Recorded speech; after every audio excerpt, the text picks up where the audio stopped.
Alors, élaborer le positionnement marketing, en termes de démarche, c'est une chose. Il faut pouvoir aller aussi plus loin et réfléchir à une stratégie de positionnement.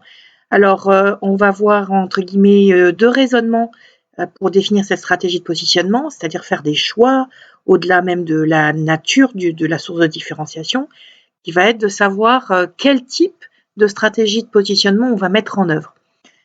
Alors, première logique de raisonnement, on avait vu avec les cartes perceptuelles qu'on pouvait poser 2 questions aux consommateurs.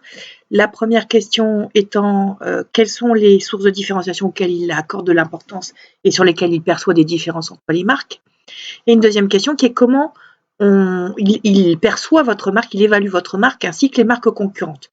Si vous n'avez pas les moyens de faire appel aux techniques statistiques, il faut au moins garder ce raisonnement et on va poser au moins ces 2 questions, ne serait-ce que pour votre propre marque. Donc vous avez ici un schéma où vous allez retrouver d'un côté l'importance accordée aux critères, donc soit important, soit peu important, et l'image perçue de votre produit, de votre marque ici.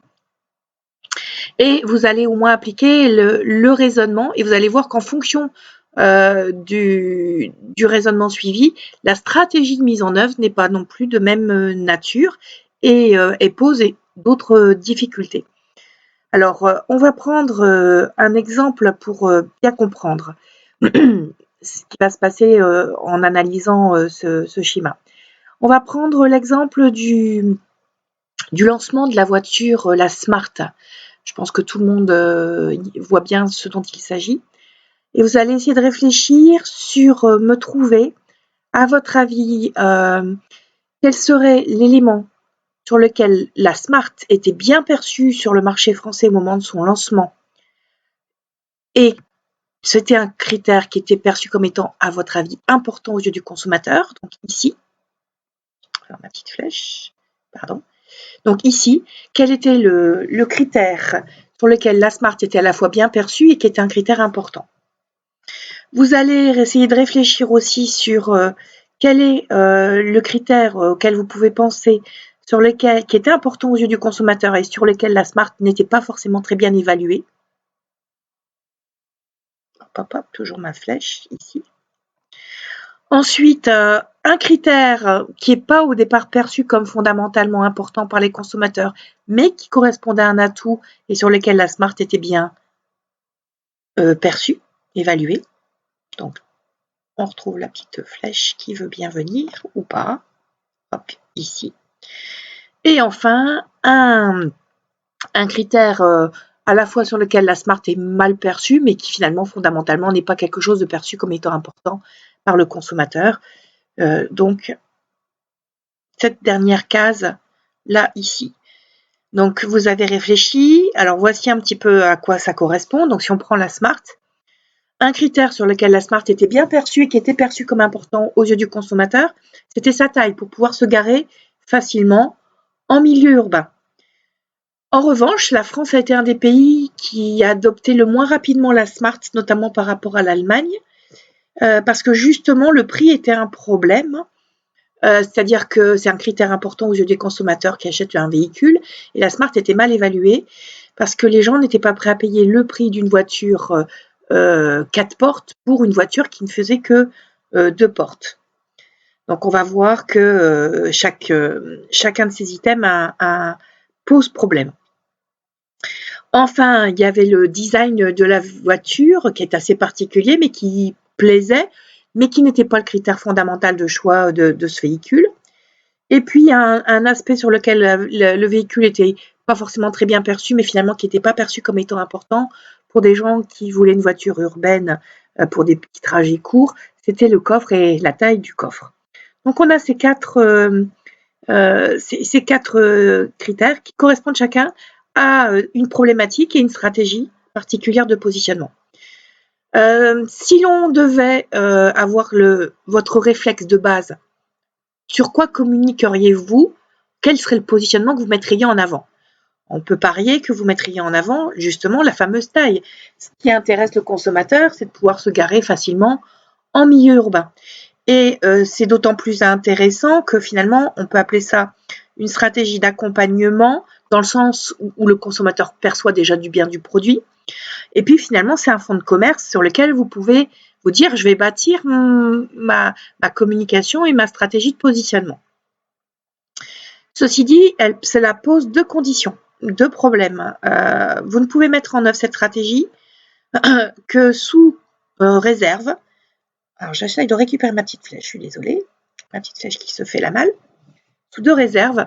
La première réserve, c'est que ce fonds de commerce soit effectivement quelque chose qui soit propre à votre entreprise, à votre produit, et non pas quelque chose de commun aux autres marques. C'est là où on voit l'intérêt de pouvoir questionner aussi l'évaluation par le consommateur des autres marques.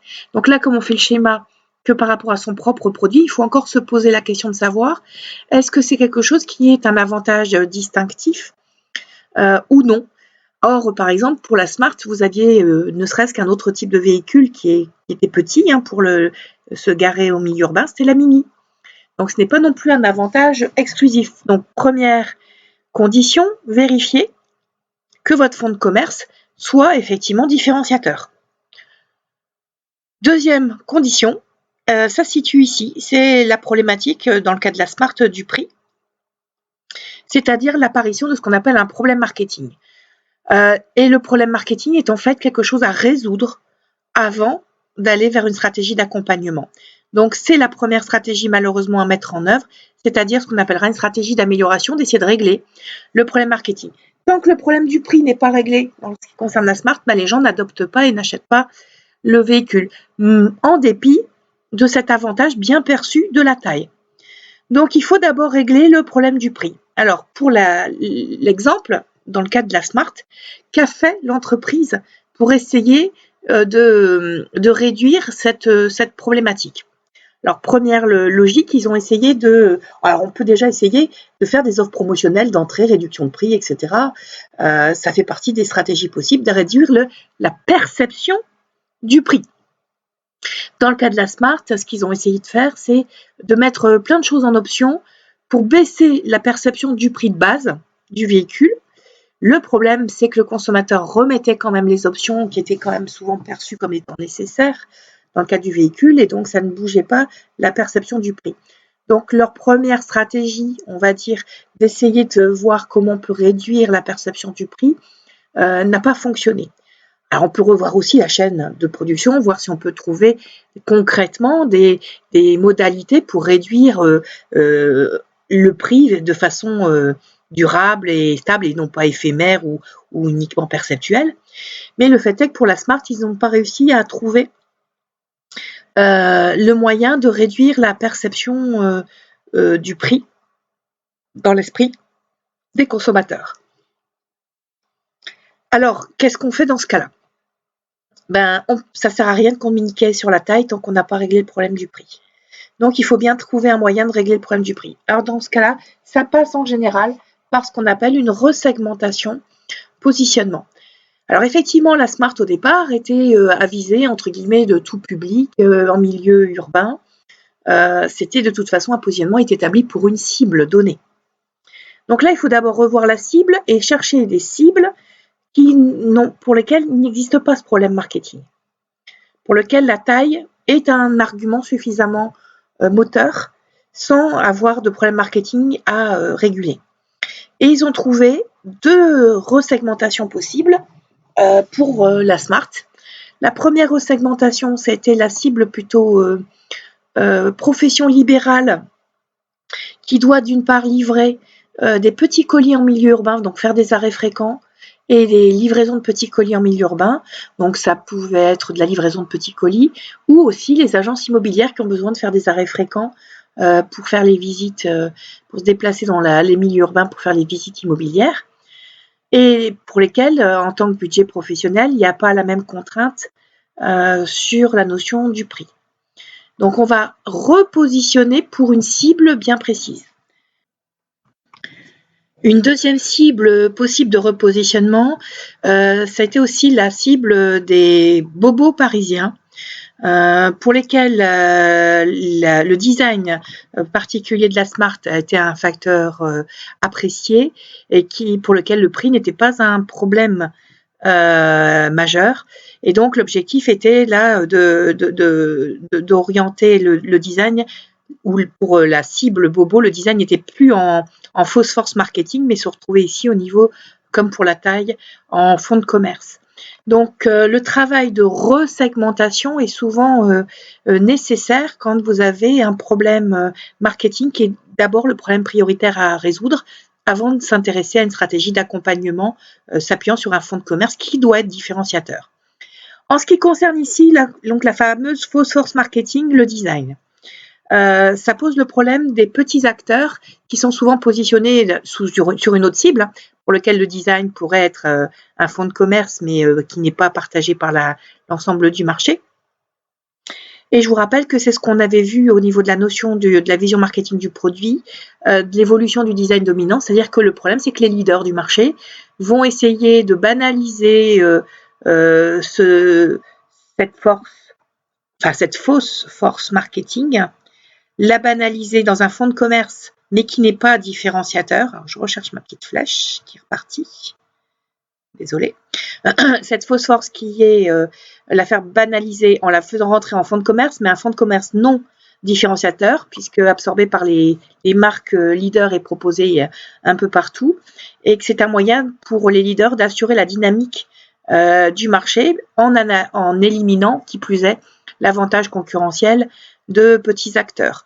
Voilà pourquoi on appelle ça une fausse force marketing, parce qu'elle est souvent très orientée sur des cibles très précises qui ne vont pas correspondre à l'ensemble du marché, mais il y a un travail d'entreprise qui peut être fait pour essayer d'accroître l'importance perçue des consommateurs vers ce type de critères, d'attributs, de caractéristiques.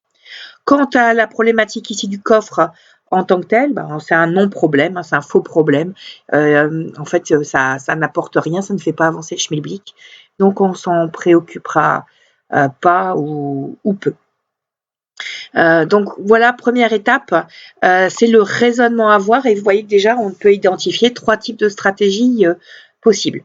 En fait, si on veut vraiment creuser l'aspect stratégique, c'est plutôt ici qu'il va falloir se pencher.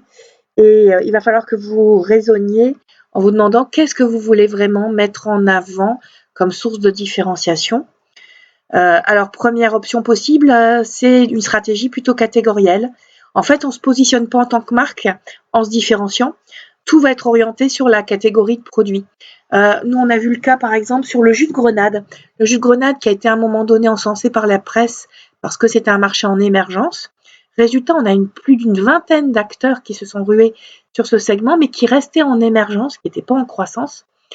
Et en fait, tous se sont positionnés juste sur les bienfaits de la grenade, du jus de grenade, c'est-à-dire sur la catégorie de produits. C'est quelque part aussi un moyen de voir qu'on reste en émergence, parce qu'il n'y a pas de source de différenciation mise en avant des marques elles-mêmes. Elles se sont toutes, entre guillemets, engouffrées juste sur comment développer le marché autour de la catégorie de produits. Donc, c'est un positionnement catégoriel qui est mis en avant dans ce choix et qui correspond à une phase de développement du marché. Ensuite, qu'est-ce qu'on a comme choix possible si le marché se développe avec plus de croissance? Alors, première possibilité, une stratégie de suiveur, où on va suivre en fait un groupe stratégique. Donc, si vous avez eu un cours d'analyse stratégique, vous voyez ce que c'est que le groupe stratégique, c'est-à-dire un groupe d'entreprises qui suivent la même stratégie sur un axe dit porteur. Donc, vous essayez de trouver, entre guillemets, de suivre des acteurs qui vont communiquer pour vous, qui vont développer une source de différenciation et la faire connaître auprès des consommateurs et les séduire, et vous allez suivre la lancée. Alors, est-ce que c'est durable? Ça, c'est une autre question. Est-ce que on ne va pas retomber sur ce qu'on appellera l'ordre d'entrée, c'est-à-dire que, ok, vous êtes le deuxième à avoir cet axe-là, ça peut passer, troisième, quatrième, cinquième.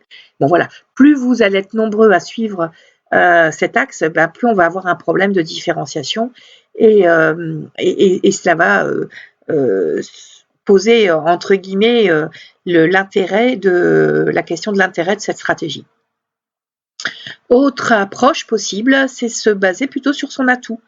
Donc là, on est vraiment sur la logique de différenciation. Essayer de cerner, que ce soit sur son ADN, son unicité, l'élément sur lequel la marque est la mieux perçue, une vraie source de valeur ajoutée, de différenciation, donc à trouver. Alors par exemple, dans l'exemple de la grenade, on a une entreprise qui a une problématique de l'origine de sa grenade et elle a une particularité sur la façon de l'origine et sur le fait aussi qu'elle était transformée en France, ce qui n'était pas le cas des autres jus de grenade. Donc, est-ce que c'est quelque chose que l'on peut mettre en avant? La question étant de savoir, est-ce que ça sera un fonds de commerce ou une fausse force marketing? Mais c'est peut-être un effort de communication à faire pour valoriser et mettre vraiment en avant sa source de différenciation. Je vous rappelle qu'on ne peut pas non plus plaire à tout le monde, donc parfois il faut avoir aussi un positionnement tranché pour trouver son propre marché. Autre piste qu'on a vue par ailleurs tout à l'heure sur les sources de différenciation, il y a une démarche qui peut être comparative.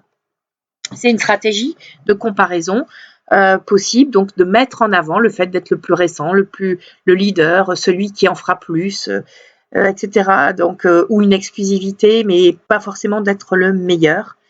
Donc, ça, c'est aussi une stratégie potentielle qui, en général, correspond quand même à certains moyens non négligeables à mettre en œuvre.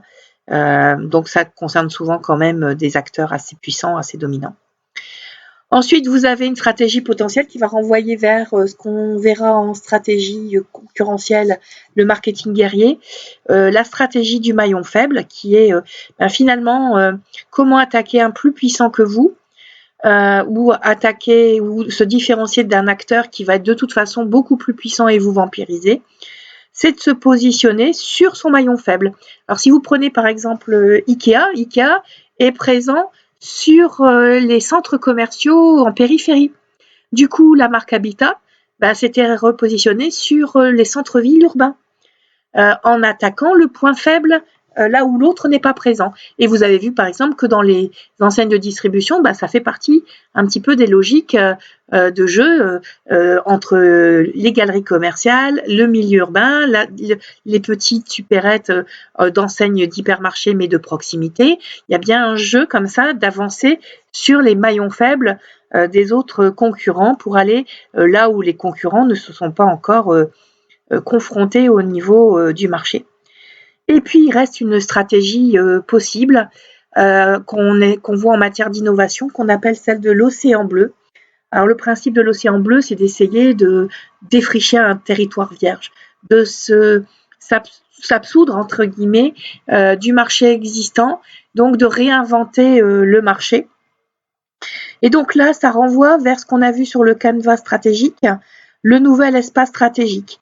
Pouvez-vous inventer, identifier de nouvelles sources de différenciation encore non affichées, non mises en avant par qui que ce soit, et pour lequel, bien sûr, il y aurait une légitimité pour votre marque d'aller sur ce front-là.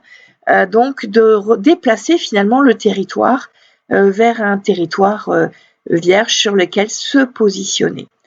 Donc, tout ça nous amène à avoir une réflexion au-delà même de l'élaboration qui n'est pas simple, d'élaborer aussi une stratégie complète de positionnement, l'objectif étant de trouver sa place, de trouver sa différence, et c'est ce qui est le plus difficile parfois.